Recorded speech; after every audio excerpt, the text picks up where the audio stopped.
Charity 13. In a narration found in Sahih Muslim, number 250, the Holy Prophet Muhammad, peace and blessings be upon him, advised some easy righteous deeds to perform. The first righteous deed is to help someone in their specific trade, according to one's means. For example, a Muslim can support someone in their profession by paying for their further education or any fees connected to their profession.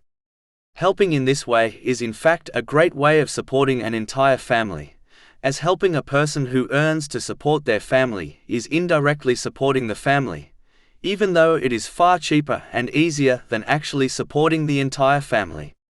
In addition, the donor will continue to gain reward even after their death, as long as the person is benefiting from the donor's support while working in their trade. The next thing mentioned in the main narration under discussion is that a Muslim should help someone who does not have a profession. This can include advising them on the best thing to do in order to obtain lawful wealth, paying for their education, or encouraging business owners to hire them. This includes anything which aids this type of person to obtain lawful provision, so that they can fulfill their needs and the needs of their dependents.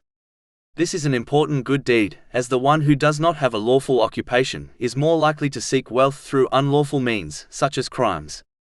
Helping people to obtain a lawful profession, therefore, reduces crimes and poverty within society. This benefits everyone within the society.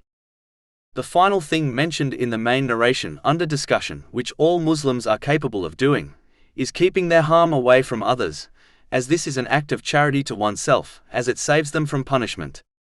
In fact, keeping one's verbal and physical harm away from the self and possessions of others is the very definition of a true Muslim and believer.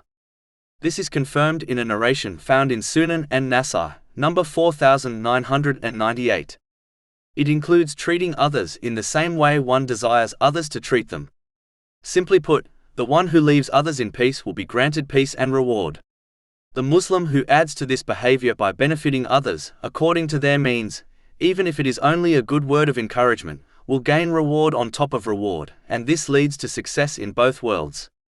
Finally, keeping one's harm away from others is important, as justice will be established on Judgment Day. The one who wronged others will be forced to hand over their good deeds to those who they wronged, and if necessary, they will take the sins of those they wronged. This may well cause them to be hurled into hell. This has been warned in a narration found in Sahih Muslim, number 6579.